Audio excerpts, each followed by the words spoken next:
Buenos días. Hoy, sábado 16 de enero, como avanza el tiempo, estamos en una semana agitada aquí en Cuando el río suena, porque hay una cantidad de información altísima a propósito de la inscripción de los candidatos a constituyente y todos los postulantes a gobernadores, a alcaldes y concejales. Seguramente nos vamos a concentrar un poco en la idea de los constituyentes, digamos, que como en política se dice la madre de todas las batallas. No vamos a hablar de números, son hartos los que están inscritos, en total, si mal no recuerdo, 6 listas que se presentan. Ahí hay que hablar un poquito del sistema electoral porque finalmente, digamos, el cálculo de votos se hace sobre la base de la lista. Es un dato que a veces la gente olvida, pero es importante recordarlo para tenerlo presente en lo que va a ser la conversación de hoy. Creo que es un gran tema, digamos, que vamos a estar abordando en el día de hoy junto a nuestros panelistas, junto a Javiera González Martín, que me enteré por la prensa de que... Javiera Ormazábal en Collán. Javiera Ormazábal, sí. Me enteré por la prensa de que estaba de candidata a constituyente. ¿Sí? Estábamos conversando previamente para saber un poquito cuáles eran sus intereses. Pero bueno, ahí también lo iré a presentar. Tenemos a Eugenia Belén, que no siempre le doy su primer nombre, estamos acostumbrados solamente a decirle Belén. Tenemos a Manuel González, que se va a incorporar en unos minutos más porque está cumpliendo labores de casa hoy día, por lo que nos avisó, digamos, así que quedó de conectarse en algún minuto. Y quién les habla para que sigamos conversando. Entonces ya está puesto el primer tema en la mesa. Yo voy a dejar un segundo tema instalado que creo que es importante también, porque hemos cumplido ya 30 días de cuarentena a propósito de la pandemia, que los contagios no han bajado, que hay muchas medidas que han sido anunciadas desde el punto de vista gubernamental, que algunas bastante impopulares, que tienen que ver precisamente con los pequeños comerciantes. Incluso hubo uno ahí que prohibía la música, que después bajaron la información. Hay toda una serie de datos que andan dando vuelta y que es preciso también abordar a propósito de esto de la pandemia y sus efectos sociales, digamos. Creo que esos son dos grandes temas, pero no podemos olvidar de que hay una serie de temas que han estado a lo largo del tiempo de manera permanente, como es el tema de los feminicidios, que por desgracia este año 2021 partimos con muy malas noticias, digamos. Ya si uno sigue un poquito las cifras estadísticas, en realidad es una mala estadística, digamos. Y también tenemos un tema estadístico que tiene que ver también con todas las medidas que alguien llama de seguridad a nivel nacional, que se han estado implementando con una cantidad de proyectos de ley que están instalados ahí, que también yo creo que tiene que ver un poquito con cómo lo vamos abordando, digamos, porque ahí tenemos un tema de corrupción que es de larga data, particularmente en el sistema de compras públicas, que es lo que hoy día está puesto en la mesa, digamos, con muchos municipios aquí en Negrete, digamos, un alcalde que está preso, hay muchas licitaciones que están siendo cuestionadas, hay mucho, por ejemplo, el propio servicio de salud con contratación de arriendo, digamos, de compra directa, de los que se habla abiertamente de irregularidades. Creo que ahí hay un gran tema también, pero lo dejé un poquito para el final porque si bien es cierto, son temas que todavía siguen siendo contingentes, porque todavía se arriendan locales, todavía se hacen compras directas, todavía están las licitaciones. No sé si va a ser del interés de la ciudadanía. Yo creo que el interés de la ciudadanía va a estar concentrado en estos dos primeros temas, que es el tema electoral y el tema particularmente de la pandemia. Así que yo dejo instalados los temas para que aquí nuestras contertulias, para que después se incorpore ahí Manuel González, pueda también agregar algún otro tema que pueda ser de su interés, o si no, directamente entramos a analizar el tema electoral o el tema de pandemia, desde donde podamos hacerlo. Así que, no sé, ¿quién ya quiere entregar los primeros dardos? Oye, yo creo que en pro del respeto, digamos, a la pauta que teníamos del programa pasado, debiéramos comenzar con los femicidios, porque en verdad, bueno, Belén tenía mucha información que entregarnos respecto de eso, sí, y es una información sumamente relevante. Así que, Belén, debieras comenzar, ahí, digamos, con esta exposición importante para nosotras igual. O sea, en el fondo, ¿me escuchan, verdad? Sí. Tenía un problema con el audio. Este año ya comenzó con femicidios en nuestro país y eso ya de partida es grave. Yo creo que con el tiempo hemos pasado a naturalizar esto de de que en Chile mueran tantas mujeres en el año pasado fueron más de 50, igual hay cifras oficiales por parte del ministerio, hay cifras de la Red Chilena en contra de la violencia contra la mujer.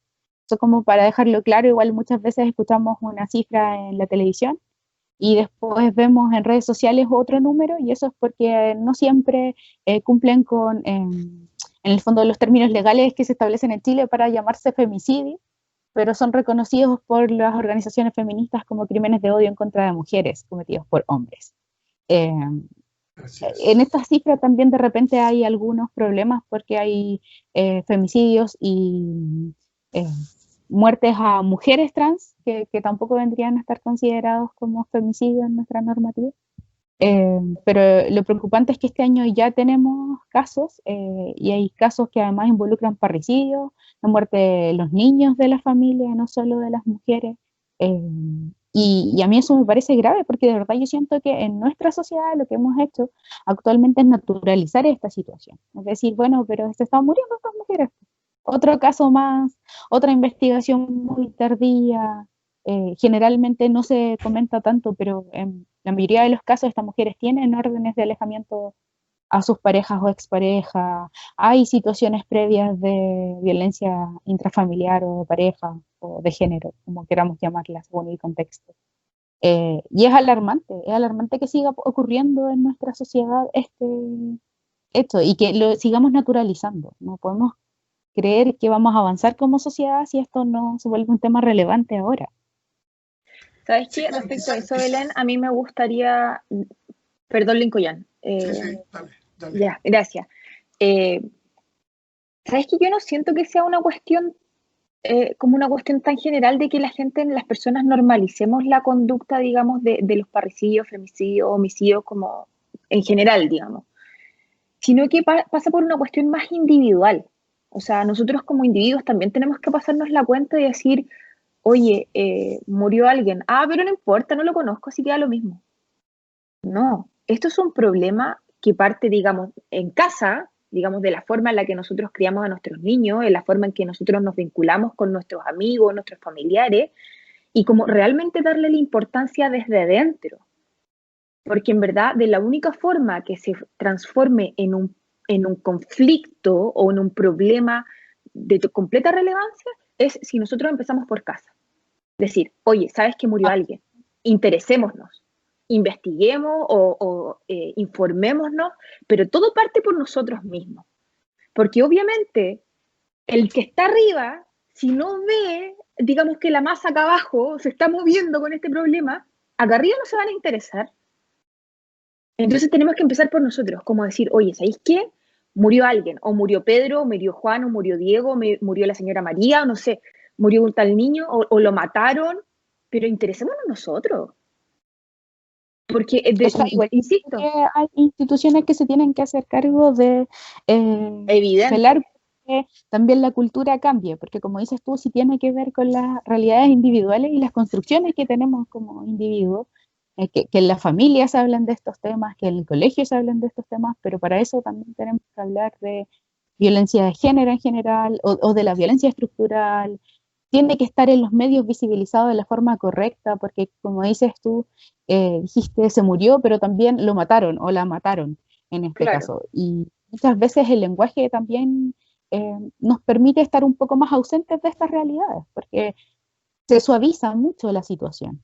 Y si no, se vuelve muy pública y de una forma macabra, de repente, como hemos visto en algunos casos de femicidios más públicos, en que se sobreexplota la imagen de quien ha sido asesinada, y además se le vincula a otros temas, como el caso de Fernanda Maciel, cuando se hablaba de las drogas, de las infidelidades y de otros temas, resaltando eso de ella, para eso también bajar es culpa de los perfil a la situación. Sí, no, eso es estrictamente... O sea, a mi parecer, mi humilde opinión, creo que los medios ahí son sumamente responsables, digamos, que prefieren, digamos, la prensa rosa, como potenciar el morbo dentro de toda esta situación que potenciar la real información. Y debido a eso mismo, yo creo que las personas que nos informamos por los medios perdemos el interés también. Porque es como, ya, de nuevo están diciendo tal cosa, de nuevo están haciendo tal... Entonces, si la prensa también, por eso te digo que es una cuestión así individual de primer plano, porque mucha gente, o sea, como hablábamos en el programa pasado, claro, algunos toman la televisión como su real medio de información, otros escuchan la radio, otros leen los diarios, pero los periodistas también tienen que tomar la real seriedad de la información que están informando. Claro, hay un juicio ahí en los medios de comunicación. Yo sin embargo, quiero aportar un elemento que a mí me parece importante, digamos, porque el surgimiento del movimiento feminista apunta, digamos, a una violencia estructural que eventualmente desde el discurso se transmite como patriarcado.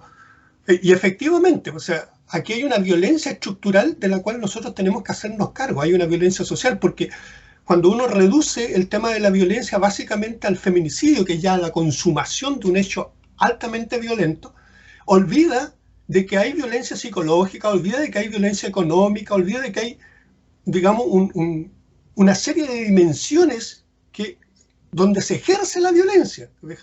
El no pago, por ejemplo, de los papitos corazones, por ejemplo, es parte de la violencia económica que sufre la mujer.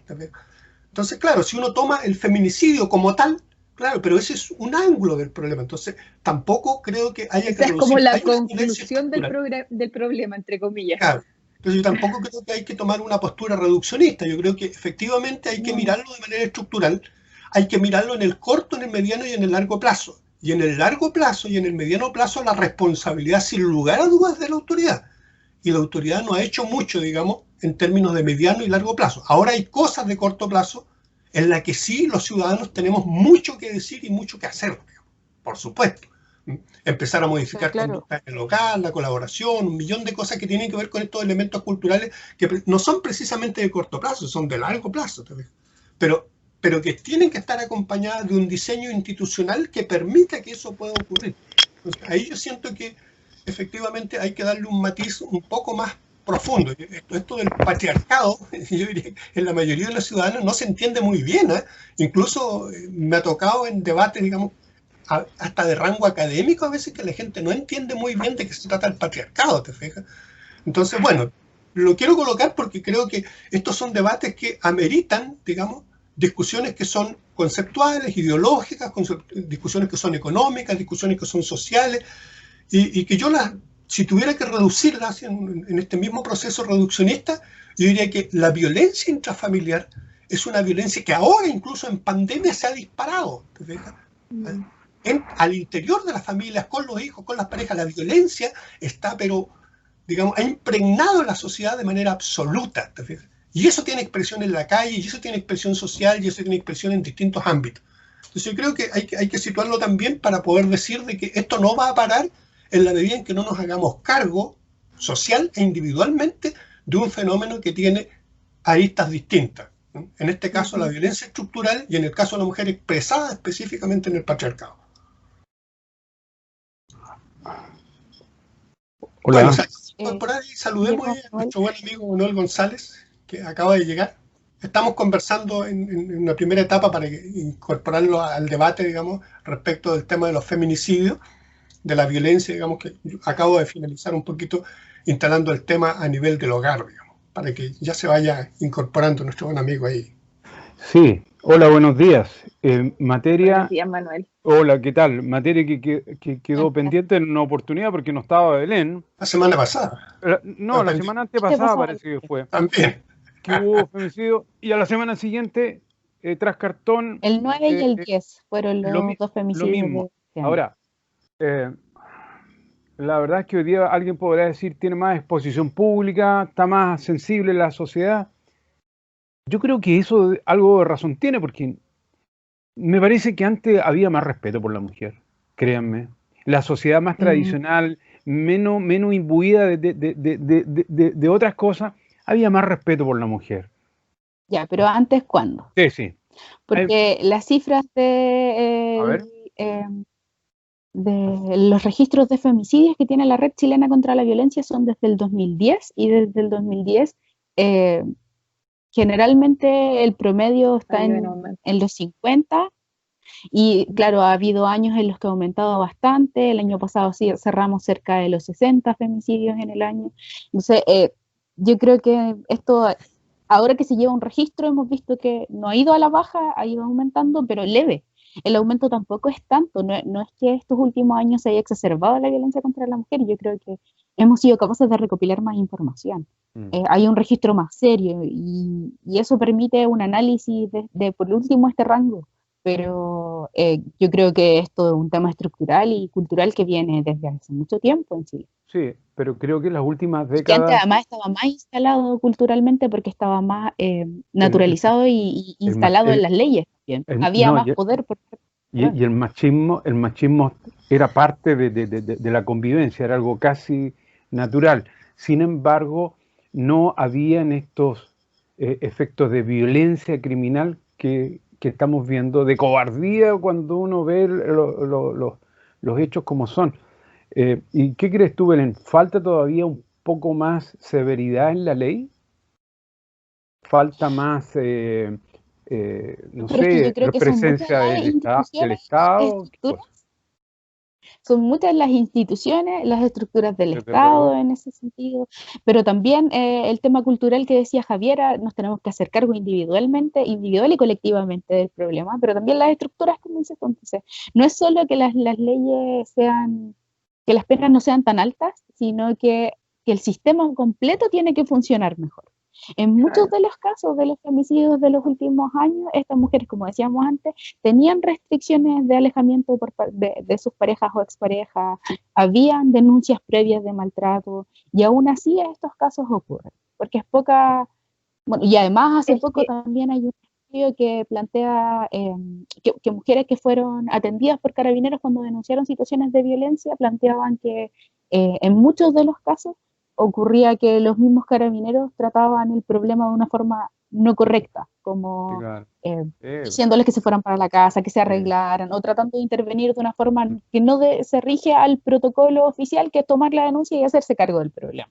Entonces, desde ahí parten estos errores y estos problemas. No es yo, solo la pena.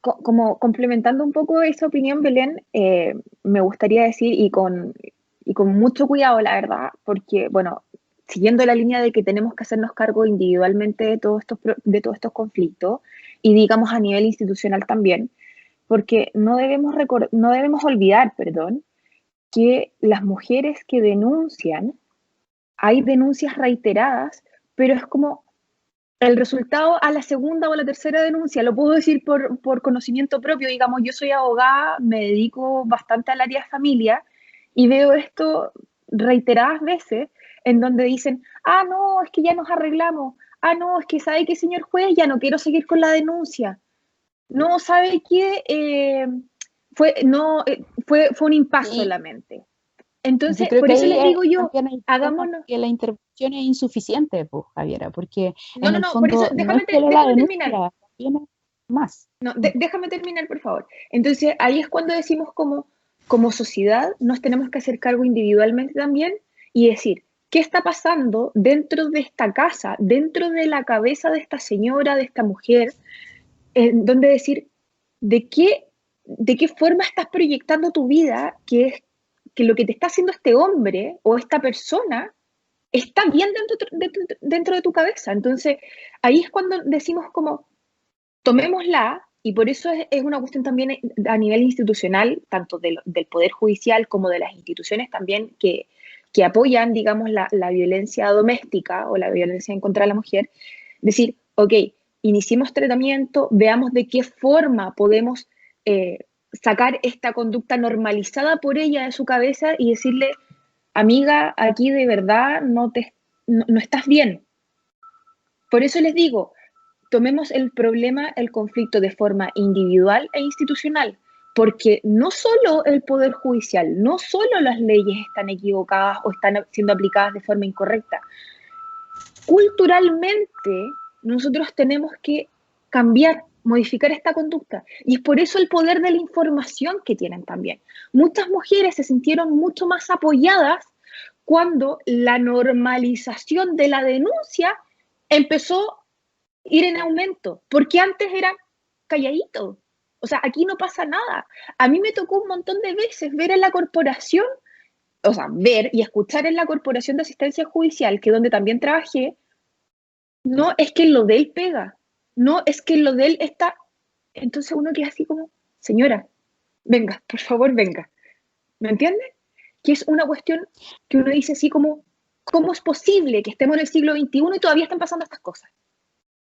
O sea, la cultura, pues, yo creo que hay un Sí, círculo, yo también he trabajado con hartas mujeres, en mi caso yo trabajé con mujeres rurales, donde también me topé con muchas mujeres que claro, habían sufrido violencia por parte de sus parejas, pero también otro tipo de violencia por parte de otros sujetos masculinos. Entonces, me parece que, claro, como dices tú, pasa esto de que esta mujer también tiene esta relación con el amor, con las relaciones de pareja, que en el fondo está vinculada a aceptar estas situaciones, pero también es claro, porque hay temas culturales que vienen desde las familias, están arraigadas y que tenemos que transformar, y para eso tenemos que hacer una transformación colectiva y en el que además está involucrada otras instituciones como la educativa, donde hablemos de una sí, educación sexual integral y afectiva, que hablemos de los afectos, que hablemos de las emociones más en las Tipo, instituciones educativas, porque eh, a mí me tocó encontrarme con muchas mujeres que ya tenían asumida esta violencia por parte de sus esposos, porque como decíamos, también hay violencia económica de por medio, y que en el fondo tendían a que sus hijos o su descendencia en general vieran esta situación como natural y normal, porque en el fondo si ya se acepta y se mantiene esta situación de violencia, con eso crecen estos niños y niñas. Y como decíamos antes, en el fondo en nuestra sociedad está súper validada la violencia como método de relación. Y ese es un problema de fondo que, claro, como dices tú, tenemos que hacernos cargo individualmente, pero yo creo que siempre apelando hacia el bienestar común y lo colectivo, porque en el fondo eh, igual es egoísta un poco pensar que todos nos vamos a hacer cargo, porque no todos tenemos las herramientas, es un poco no, pensar claro que desde... no. No, no, no, no. Lo que yo Entonces, a ver, decía por eso era tiene que estar hacernos cargo involucrado siempre lo individualmente, pero también tomando la responsabilidad de la educación en la sociedad. Siempre, o sea, porque no es solo la mujer que naturaliza esta situación, sino que está no, este hombre que a ver, violenta y también educa en la violencia a sus hijos y a las generaciones posteriores. Y ahí es donde hombre radica y en parte mujer, el problema. ambos, claro. quiero, Sí, quiero, o sea, quiero, sí, los gritoneos de ida y vuelta, lo aceptar y validar golpes, el relacionarse de esa forma violenta, en el fondo va a seguir manifestando este problema a lo largo del tiempo, si seguimos viviendo esta situación en relación a la niñez. Y ahí yo igual quiero poner el foco, porque también hablamos mucho de los adultos que están involucrados en este problema directamente, pero el resultado directo está en los niños y las niñas que viven en esos círculos de violencia. Porque estos niños quiero, y niñas quiero, van a crecer en entornos violentos y van a expresar esa violencia también con sus pares. Sí, claro. quiero formular una pregunta de carácter práctico, si se quiere. ¿Qué instancias tiene la mujer agredida, la mujer vulnerada en sus derechos, en su dignidad, aparte de Carabinero, que ya claramente Carabinero no da el ancho en esta situación particular? Eh, ¿Existen otras instancias? Se los pregunto a ustedes que están más ligadas, una por respecto al derecho y la otra por su formación, por su vocación, Belén. ¿Qué otras instancias tiene la mujer? Porque claramente existen teléfonos de denuncia, pero ¿existe alguna corporación, existen agrupaciones en las cuales se pueda cobijar esta mujer, puede encontrar apoyo y asesoría? Y puntualmente hago la pregunta pensando en nuestra región. O sea, sí, lo hemos dicho en programas anteriores también. Las mujeres pueden hacer la denuncia en Carabineros, en Fiscalía, pueden llamar a los Pero eso, teléfonos del Servicio Nacional de la Mujer y la Equidad de Género. También hay organizaciones nacionales y locales de feministas que pero también se hacen son, un poco cargo de estas pero situaciones. son En algo. suficientemente conocidas.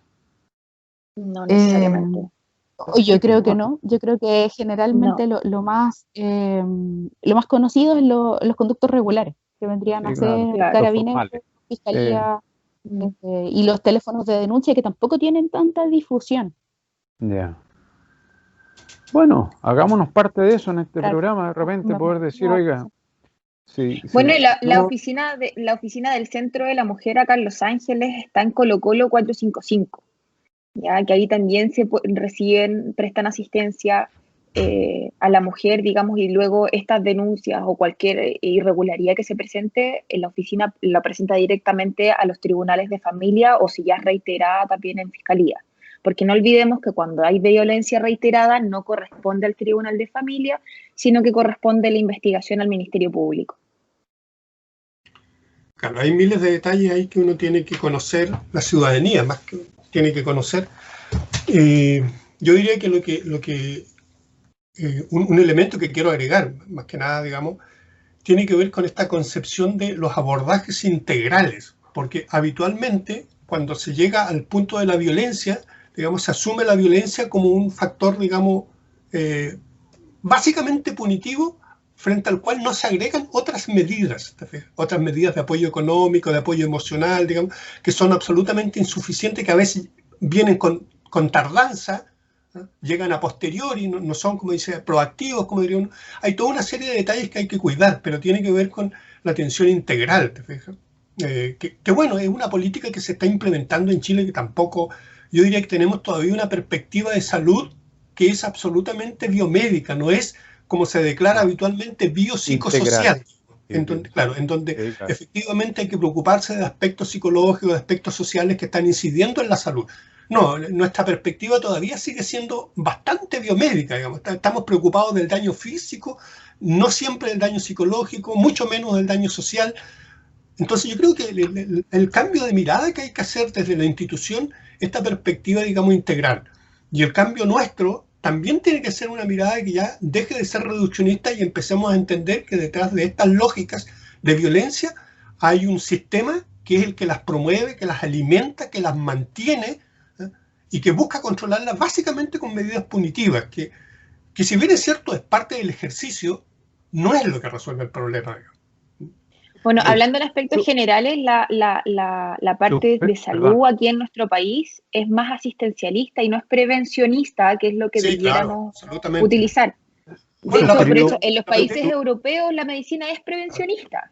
Y medicina hablando, digamos, en contexto general, digamos. La pandemia lo dejó demostrado, pues tenemos una conducta, digamos, en términos de salud absolutamente hospitalocéntrica, en donde la atención primaria, digamos, fue basureada, ninguneada al inicio, pues los propios alcaldes reclamaban, digamos, que pudieran tener información, y muy lentamente ha entrado a jugar un rol en esto de la trazabilidad y todo esto. Eso muestra un poquito, digamos, que estamos todavía metidos en ese modelo altamente biomédico, digamos, en donde no estamos considerando otros aspectos de la realidad. Y eso nos tiene a mal traer también con la pandemia, ¿eh? A propósito, sí, este tema de que no podemos controlar los contagios es porque la trazabilidad no ha funcionado, no pues tan sencillo como eso, digamos.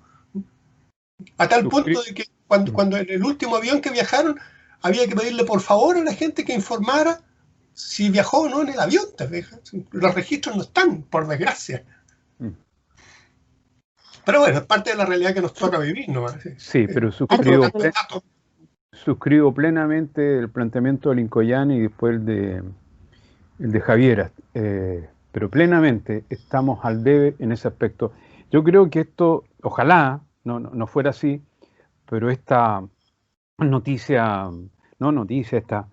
esta infamia de cada mes de alguna manera aminore o se regule de alguna forma, pero es impactante el femicidio, ya no sé qué cifra llevamos, y no debiera seguir ocurriendo, digamos.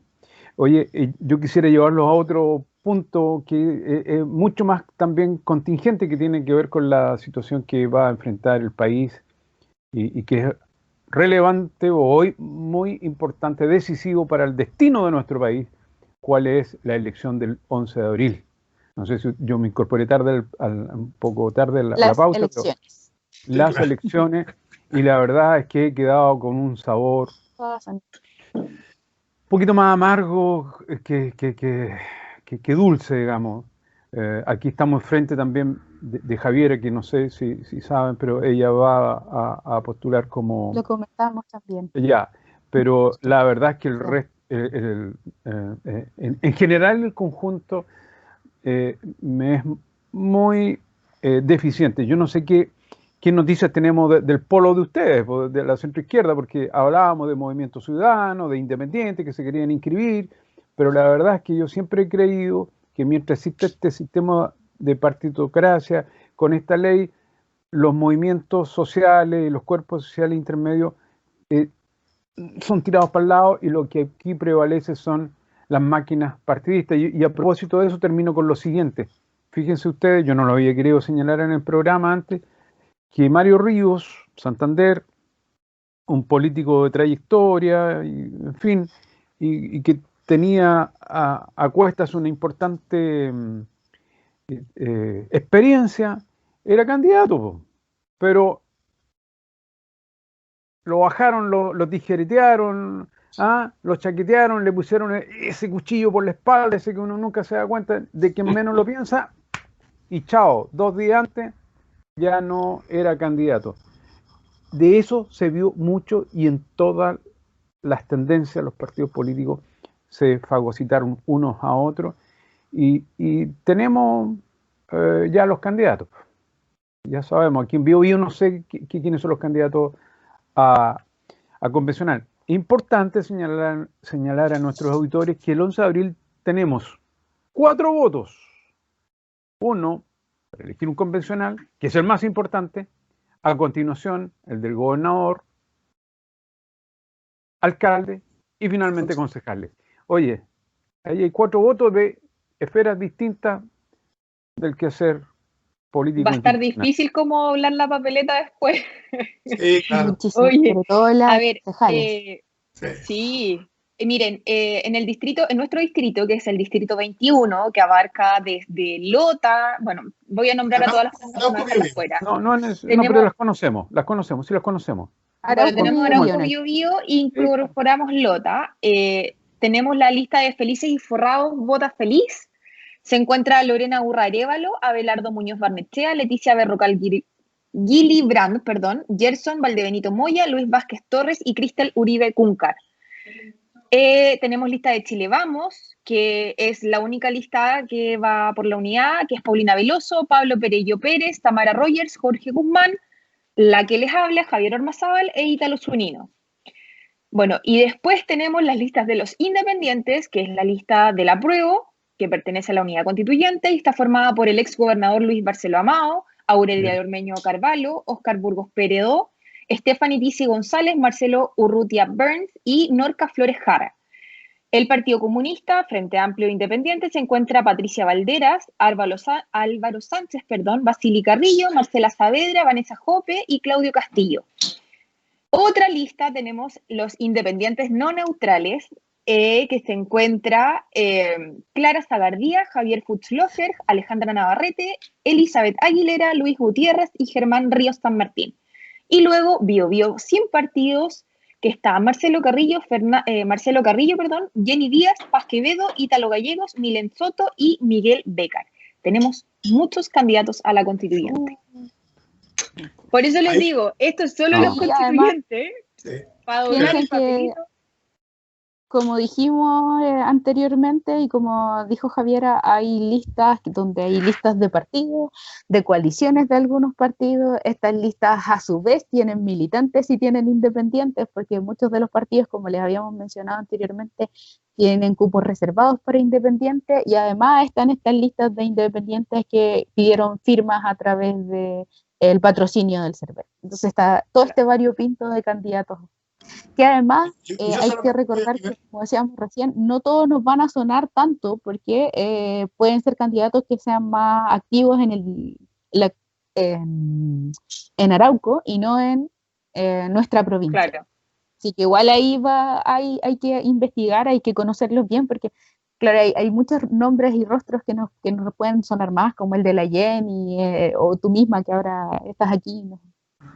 Pero hay muchos que no nos van a sonar porque son de otra comuna y también tenemos que investigar porque nos representan a todos y a todas.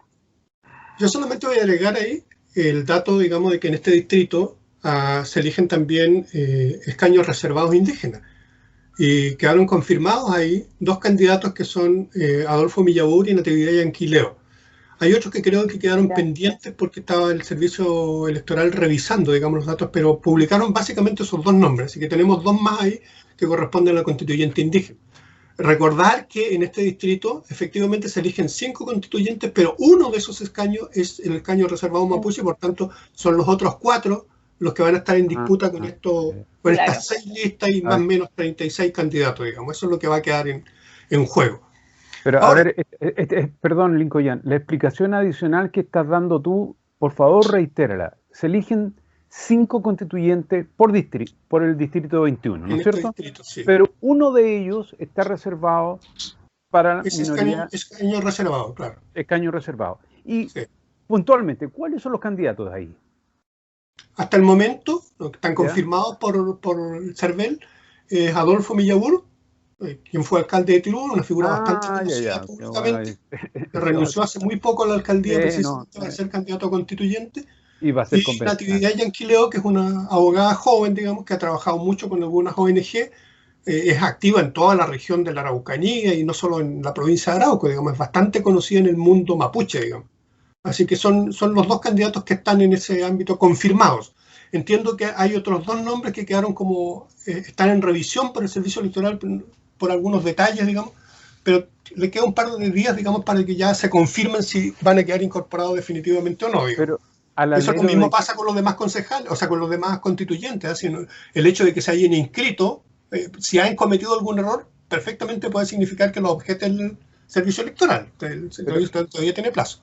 Lincoln, pero bajo el alero de qué pacto electoral van estas personas, que me interesa tanto. No, en el caso de los constituyentes mapuche, en el caso de los constituyentes mapuche, en este distrito los partidos no jugaron ningún rol. Ambos fueron como independientes, ¿no? Ningún rol. Ya. Perfecto. Ahora, de repente también hay que despejar ciertas cosas, porque efectivamente los partidos tenían la posibilidad de abrirse a independientes, ¿te fijas? Fundamentalmente aquí hay 2 listas que son absolutamente de partido, digamos, que tiene que ver con Unidad Constituyente, que es básicamente la Concertación, y Chile Vamos. Ellos son agrupaciones partidarias, digamos, que permitieron dentro de sus listas, digamos, llevar independientes. Los demás que están ahí, Felices y Forrado, el Biobío Sin Partido, bueno, quedaba ahí el Partido Comunista y las otras agrupaciones que también son partidos que también adoptaron o sea, son 3 listas que son básicamente de partidos que incorporan independientes y 3 que son de independientes, porque ahora, yo ahí hablo de colectivos, habitualmente hablo de colectivos, porque también hemos tenido esa discusión. Yo no creo que haya gente independiente. De hecho, esto de independientes no neutrales es porque básicamente, digamos, están comprometidos con algo. ¿Te fijas? Claro. Los independientes no neutrales nacen, o en términos de organización, nacen a partir, digamos, de la acción de muchas ONGs. ¿Te fijas? Uno podría decir que es el partido de las ONGs, porque Techo para Chile, distintas instituciones, digamos, que están... Que incluso hasta reciben aportes empresariales, digamos, por distintos lados, ellos se organizaron y presentaron un candidato, digamos, bajo esa lógica, digamos, donde hay gente profesional que trabaja, no sé, pues en distintas instituciones de esa naturaleza, que son ONG. Felices y Forrado, mucha gente la conoce, digamos, porque básicamente ellos es una organización que ha estado un poquito entregando mucha información respecto de la lógica de la AFP, ¿te fijas? Y Biobío Sin Partido, ya en el caso de Biobío, es una agrupación, digamos, que surge al calor de todo el movimiento social y que de alguna manera se organizaron y constituyeron ahí como para armarse, digamos. Pero estamos hablando de colectivo, porque yo creo, mi impresión personal, es que, y por la lógica electoral también, digamos, entendamos que el sistema electoral obliga a las listas y por tanto, en el caso de las listas, ahí hay una distribución de votos. Pero entonces estamos hablando de colectivo, no estamos hablando, digamos, porque también está este principio que está instalado en los consejos municipales, la alcaldía, y que todo esto es poco menos que un juego de egocentrismo, ¿te fijas?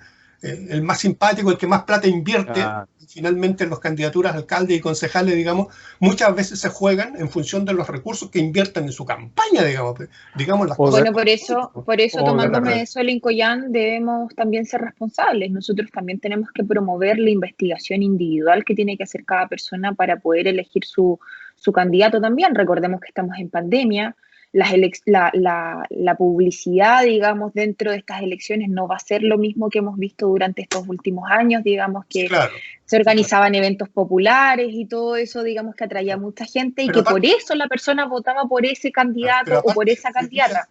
Hoy día tenemos una doble responsabilidad, porque junto con la responsabilidad individual, y me voy a tomar un poquito de lo que hace poquito rato señalaba Javiera, el rol de los medios de comunicación. Pues, sí. Finalmente, los medios de comunicación no cumplen el rol de informar, podríamos, entre comillas, decir de manera democrática o pluralista. No, porque los medios de comunicación son empresas. Quienes les paguen van a tener acceso a la publicidad. El que no le pague no va a tener ningún acceso a la publicidad. Eso ya genera una desigualdad muy grande. Entonces, estamos hablando de que estamos en un contexto en que yo podría hasta afirmar que esto es una farsa democrática, ¿te fijas? Un secuestro, digamos, respecto de las decisiones que la ciudadanía tiene que tomar, porque tenéis medios de comunicación que están cooptados económicamente y que por tanto no están al servicio de la democracia, y por otro lado tenemos partidos que cooptan las lógicas independientes, digamos, a sus propios peculiares y por tanto también, digamos, distorsionan la voluntad popular. Pues entonces, si uno fuera, por lo menos desde mi perspectiva, si uno lo entregara con absolutamente objetividad, es una farsa democrática, digámoslo, digamos. Pero yo creo, yo estoy... Tenemos que entrar a jugar. Sí, claro, yo estoy en desacuerdo contigo respecto a ese punto, porque yo creo que ya la democracia quedó más que plasmada con la presentación de todas estas listas. No olvidemos que el origen etimológico de la palabra democracia viene que es la democracia del pueblo. ¿Perdón? Las elecciones regulares no definen precisamente lo que es una democracia. La democracia tiene otra definición, digamos. A ver, ¿por qué tú dices que las elecciones no definen la democracia? Que el ejercicio mismo de la democracia es ir a votar. Por eso nosotros también tenemos que incentivar a la población que vaya a votar y que vaya a votar informado. Claro, el voto es muy importante en la democracia, pero yo creo que también malentendemos finalmente la democracia, porque no es solo la elección de este representante electo democráticamente, porque lo elegimos entre todos, dado nuestra voluntad, entregando este voto, sino también es una construcción continua, porque requisitos previos, persona no puede representar si no es parte de la comunidad a la que representa, si no como si no hay un diálogo constante con la comunidad a la que representa, si no hay un trabajo en el tiempo. Entonces la democracia es más que el voto, pero este hito es sumamente importante para que sí definamos que somos un país democrático. Y yo creo que aquí yo concuerdo en parte con los dos, lo que es muy extraño, porque creo que si hay un problema con los medios, y que evidentemente hay un poco un secuestro de la democracia representativa, porque está esta élite imperante, porque hay más recursos, lo vimos en las listas de constituyentes siquiera, perdón, de la prueba y del rechazo. Cuando tuvimos las campañas, la cantidad de recursos que recibió la campaña del rechazo fue muchísimo mayor a través de estos aportes a las campañas. Entonces, eso va a seguir ocurriendo porque hay una élite que quiere defender sus intereses en el mundo institucional, y para eso tiene que tener a gente metida en las instituciones, y tiene que tener diputados, senadores, y quieren tener constituyentes. Y por eso también se dan estos conflictos que uno dice, bueno, pero se olvidó de lo que dijo hace un par de meses, como con Marcela Cubillo, que ahora quiere ser constituyente, pero era la máxima defensora de la campaña del rechazo. Entonces ahí uno piensa que hay algunas incongruencias, pero no son incongruencias en el fondo, porque es parte de este proceso en donde la élite necesita estar en las instituciones para mantener sus privilegios. Pero al mismo tiempo creo que hoy en día la democracia está un poco más regulada, dada esta situación de pandemia, como dice la Javiera, que es más difícil hacer estos eventos masivos y entregar estos regalos masivos en estas condiciones, y que por ende las redes sociales están tomando un rol protagónico. Y los medios de información alternativos también van a tener que tomar un rol protagónico. Entonces, es evidente que todavía hay desigualdad en la competencia, económicamente hablando, de la no necesidad de tener firmas para inscribir una candidatura, etcétera, pero hoy en día creo que esto es una posibilidad, y el que hayan surgido, como dijo la Javiera, estas 3 listas de independientes, algo nos quiere decir. La gente de verdad quiere ver a otras personas. Las listas no se inscribieron con las firmas justas, se inscribieron con el doble de firmas que necesitaban. O sea, y eso de verdad yo siento que es una señal importante de la ciudadanía que tenemos que leer y que tenemos que entender como un avance en este proceso democrático. Ahora es importante que eso se manifieste después igual. Sí, yo quiero agregar algo.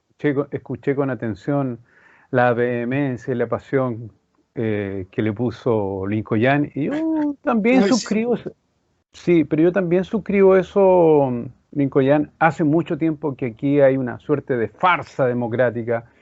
Los yo lo planteaba hace poco. Imagínate que un candidato que recibía apoyo transversalmente en atención a lo que él había sido anteriormente, a esa experiencia, y y una máquina o sencillamente en una oficina, tal vez con un vaso de whisky cada uno, de los 4 o 5 que estaban tomando decisiones en el nivel central, dijeron, oye, este señor no, y pongamos este otro que es, no sé, amigo, pariente, compañero de colegio, anda a saber tú. Hoy día llegamos a la conclusión de que nuestra democracia sigue siendo muy precaria. Pero y ya volviendo al distrito nuestro, aterrizándolo bien, aquí se van a elegir 4, ya hay uno elegido claramente, que va a ser o el alcalde de Tirúa o Natividad Yanquileo, no cabe duda. Aquí la disputa va a ser quién accede a esos 4 cargos. Y una necesidad ineludible de todos es que la gente se informe. ¿Y cómo se va a informar en esta oportunidad? Ya se sustituye el clásico puerta a puerta con el calendario y la lecera, ¿no es cierto? Hoy, a través de las redes sociales y con mensajes que sean, no sé, que no sean populistas, pero y que de alguna manera eduquen a la ciudadanía respecto del hecho mismo del 11 de abril.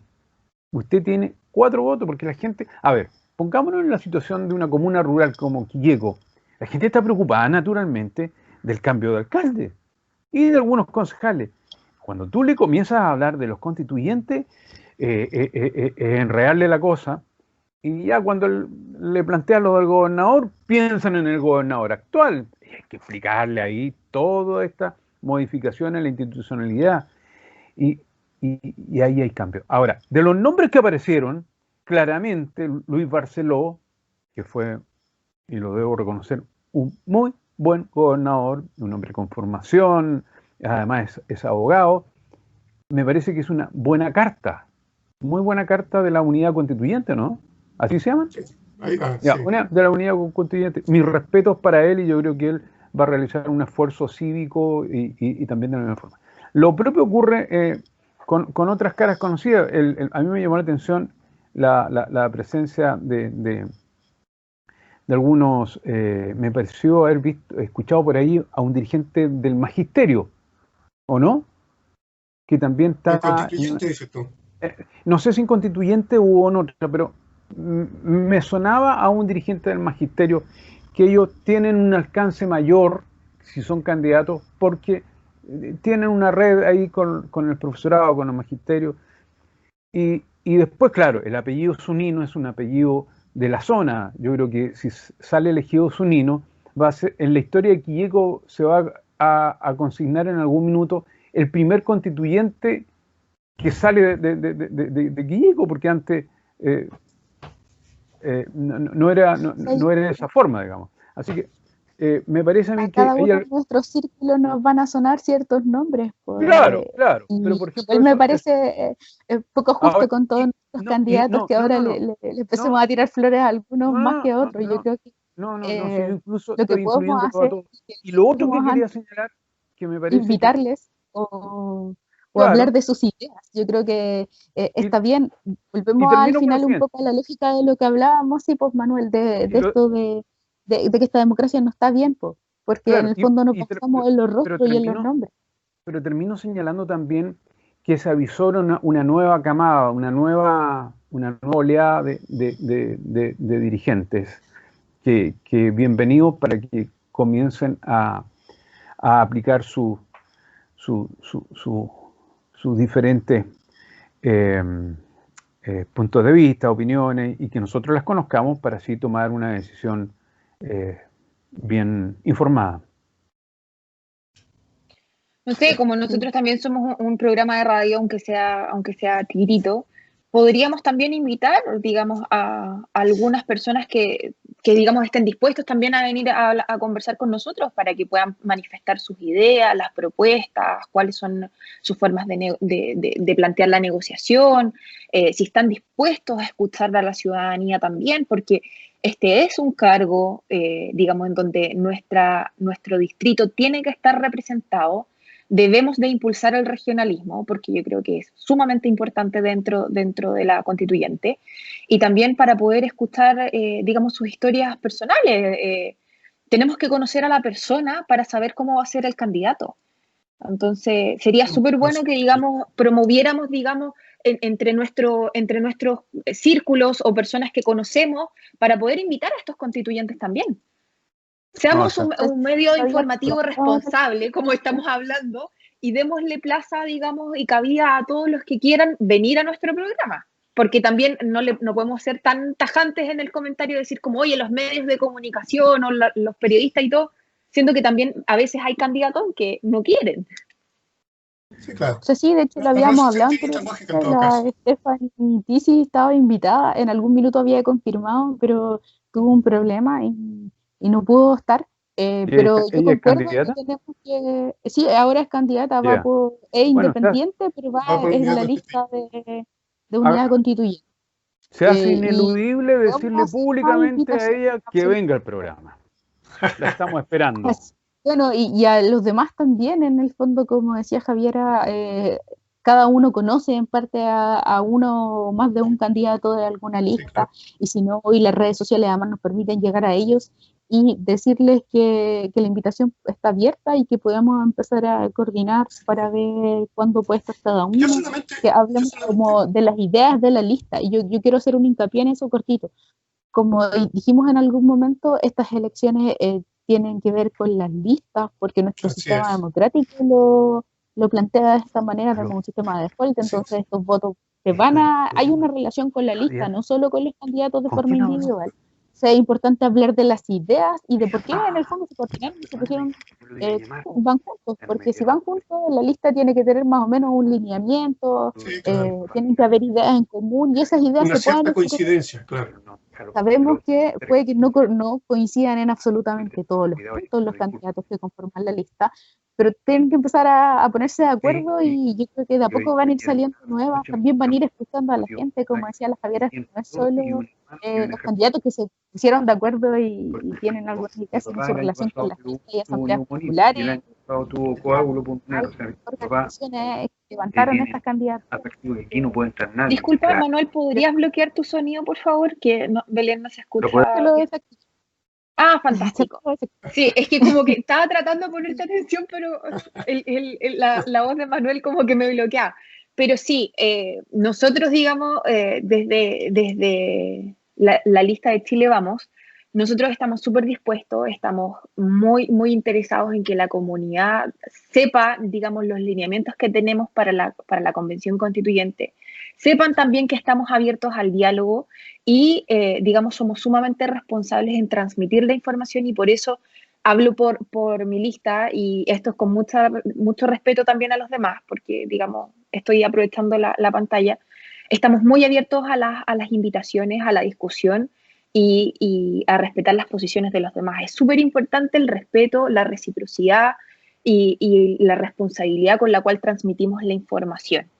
Así que invitemos a todos los miembros de todas las listas, porque de verdad tenemos que conocer a la persona para conocer al candidato y a la vez conocer la lista, porque va en orden de prelación, digamos, todo esto. Y lo que dice Belén es cierto. Cada uno de los candidatos tiene sus posiciones, porque la utopía política no existe. No existe. Por más que queramos, es imposible, porque cada uno como individuo tiene sus ideas súper claras. Y el respeto con la cual se imponen, se transmiten las ideas, no se tienen que imponer. Se tiene que llegar a un consenso en pro del desarrollo y en pro de la evolución propia que tiene que tener nuestra Constitución. Porque obviamente los derechos, digamos, que se protegían hace mucho tiempo atrás, no son los mismos que se tienen que proteger o darle más protección a otros derechos que son sumamente importantes, porque por el hecho de ser personas también somos volúmenes, perdón, estamos en constante estado de evolución, perdón. Sí, en ese sentido me parece que hay unos puntos destacables súper importantes, que como decías tú, hay que conocer estos lineamientos conjuntos de la lista, porque hay puntos en común entre los y los candidatos que las conforman. Sus puntos individuales que se salen un poco de lo común, que son o sea, que en el fondo cada sujeto, como decía Javiera, tiene sus propios sus propios puntos de vista que va a ir a tratar de defender a la convención. Entonces, ¿cuáles son esos más específicos? Pero también hay que tomar dos temas importantes que a mí me parece que tenemos que empezar a discutir, que son no solo los derechos, pero sí, por una parte estos derechos que están en la Constitución y en cómo están redactados y en cuáles son los que queremos que sí o sí estén, pero también una arista institucional respecto de la Constitución, porque es aquí donde se define un montón de responsabilidades de nuestros cargos, incluido las responsabilidades del presidente, o no sé, en nuestra Constitución está nuestro emblema patrio y la bandera, tienen que estar, cuáles sí, cuáles no, cómo tiene que estar redactado. No es solo los derechos, sino también todo esto que tiene que ver con las bases institucionales de nuestra democracia. Entonces yo creo que están estas ideas como generales, están estas ideas más personales de cada candidato, están las ideas respecto de los derechos y las ideas respecto de la institucionalidad. Y con esas cosas ya vamos a ir conociendo mejor. Oye, y no olvidemos que independiente que la palabra derechos está siendo muy popular últimamente, como ciudadanos de una república democrática y representativa, además de derechos, tenemos obligaciones y deberes. ¿Ya? Así que claro, no nos enfrasquemos solo en los derechos, también somos al ser una república democrática, tenemos derechos, deberes y obligaciones a la vez. Y uno de esos deberes es ir a votar. Claro, y tiene que estar en la Constitución. Ahí también, respecto del voto que acabas de mencionar, de hecho, si va a ser universal de nuevo, si va a ser voluntario, todo esto también va a estar. Entonces es importante que nos centremos también en esos temas que son importantísimos. Sí, claro. Hay muchos elementos que uno puede colocar en juego ahí. A veces uno se queda con la mirada del derecho en términos de disciplina, digamos, esto de lo jurídico, pero el origen del derecho tiene que ver con la dignidad humana. En tanto seamos personas, digamos, hay derechos, digamos, por el solo hecho de ser personas, ¿te fijas? De ahí nace, digamos, todo el tema del jurídico, digamos, el derecho a la vida, el derecho a la libre expresión y una multitud de cosas que se han construido, digamos, pero que tiene una base común, que es la dignidad del ser humano. Y a veces ese concepto, que es la dignidad, que yo lo coloco incluso por sobre el derecho, pues de ahí nace, digamos, es el principio que nosotros tenemos que defender, pues, la dignidad humana. Oye, pero bueno, más allá de eso, lo que tú estás hablando, Lico, ya respecto de los derechos y todo eso, eso se llama inherencia. Los derechos son inherentes al ser humano, son anteriores a la norma positiva, y a la vez lo que tú hablas respecto de la dignidad, que sería súper bueno que para el próximo programa lo pudieras, digamos, exponer, porque la palabra dignidad también está siendo muy utilizada, pero es importante saber qué significa la dignidad dentro de la Constitución. Recordar también que la dignidad fue promovida dentro de la segunda categoría de los derechos fundamentales, entonces hay que presentar una ponencia, digamos, con toda la responsabilidad que significa esa palabra. Sí, hay todo un debate académico respecto de muchos de estos conceptos, pero más allá de eso, porque si bien es cierto hay que darlo, no sé si vaya a ser como para un próximo programa, creo que amerita un programa como casi especial, digamos. Pero tiene que ver incluso con lo que mencionaba a propósito, lo que decía Manuel, por ejemplo, respecto de una figura pública de Los Ángeles, buena persona, digamos.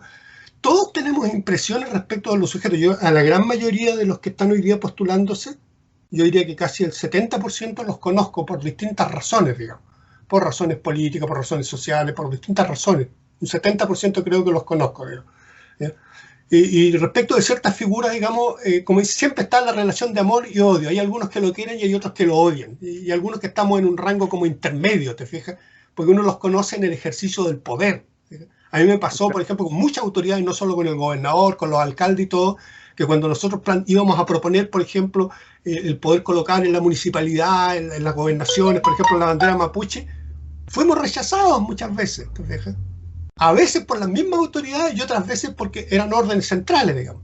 Entonces, en este juego de poder, yo no considero que hayan buenas ni malas personas. Cada uno está situado dentro de un cierto contexto y a veces toman malas decisiones y a veces toman buenas decisiones.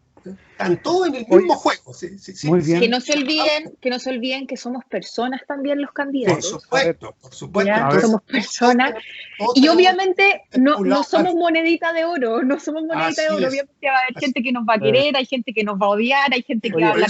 Por eso es que es importante lo que aquí se acaba de mencionar, que cuando nosotros investiguemos, nos informemos respecto a los candidatos, por favor, conozcamos su historia, conozcamos sus antecedentes, pidamos más información respecto de esto, sepamos qué es lo que está pensando en distintos ámbitos, no solo en algún ámbito disciplinar, porque puede ser un muy buen profesional en algún ámbito determinado, pero en otra área no hacer uno podría decir es un buen médico, pero él pega a su señora, pues ya, no sé, por dar un ejemplo absurdo, digamos. Pero sí, pues muchas veces ocurre, ¿te fijas? Entonces, cuidado, digamos, al momento de recoger información. Sé que estamos terminando el programa. Quiero irme a otra parte. La historia. De pantalla. No. La historia nos deja una enseñanza. De la historia tenemos que extraer lecciones para no volver a repetir los mismos errores.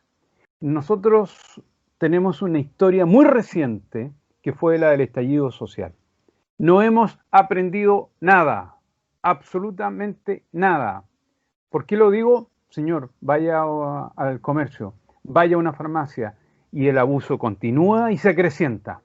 Es como para decirle lo siguiente: yo soy de aquellos que no estuvo en las marchas, ¿de acuerdo?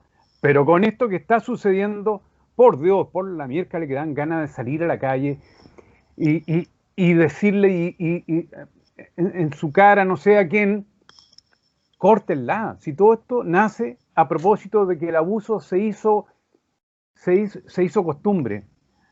Y lo dejo planteado, yo creo que nos están escuchando y ustedes mismos lo van a poder comprobar. Es demasiado el abuso. No han aprendido nada. Eso, yo me despido porque ya parece que está terminando el programa. Bueno que vayamos conociendo los candidatos y vayamos viendo si esos candidatos tienen o no calle. Pues lo que yo acabo de decir es tener calle, salir ahí al supermercado, ir a la ferretería, a todos lados. Tal escoba, bueno. ¿Hasta cuándo? Bueno, una de las formas de poder aminorar ese abuso, Manuel, es apoyar el emprendimiento local. Apoyemos a nuestros emprendedores locales. Javiera, voy a otra cosa previa. Es primero darse cuenta que estos tales por cuales nos abusaron cada vez que pudieron y se ampararon precisamente en el emprendimiento y en la libertad. Hicieron de la libertad un abuso. Yo lo he dicho más de alguna oportunidad. En el propio gobierno militar o la dictadura, como dicen ustedes, a estos tales por cuales les faltó privatizar la moneda y hasta el gato que había en la moneda. ¿Para qué? Para abusar de los chilenos y de todo lo que había construido el Estado en décadas anteriores, como ferrocarriles, instituciones, las privatizaron. ¿Para qué? Para hacer de ellos un negociado. Y seguimos en esa tónica y en esa lógica. El país lo destruyeron ellos antes que lo han destruido estos gallos, estos que han salido a la calle hoy día. Es para estar realmente emputecido con todo ello, y especialmente con la clase política. Si esa derecha económica no aprende la elección que hubo, se van a ir a la cresta. Y perdónenme los chilenismos que he ocupado hoy día, pero necesito hacer una catarsis porque es el colmo. Donde uno va, abusan. Abusan, ¿hasta cuándo? No nos vengan a vender la pomada otra vez. No nos vengan a vender la pomada. Sí, me alegra tu lado revolucionario. Está bien. A veces cambiamos, a veces soy yo el vehemente, a veces Manuel es el vehemente. Sí, está bien. Si cada uno tiene impresiones, vive lógicas, digamos, le toca vivir realidades, digamos. Algunos sí, efectivamente, como dice Manuel, han pasado hambre, otros nunca han pasado hambre.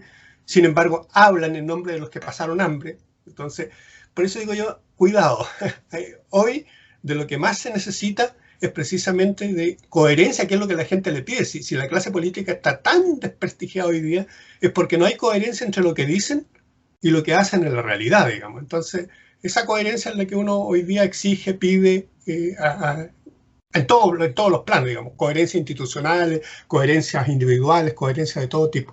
Y esperamos nosotros seguir siendo coherentes con el programa, porque este programa, en el último tiempo no hemos tenido tanto debate en realidad, pero espero que ahora con la constituyente estos debates van a aumentar, van a ser un poquito más polémicos.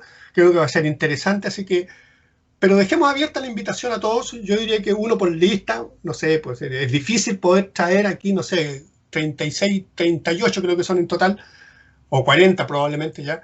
Y no sé si nos dan los tiempos. Pero claro, para cada semana no.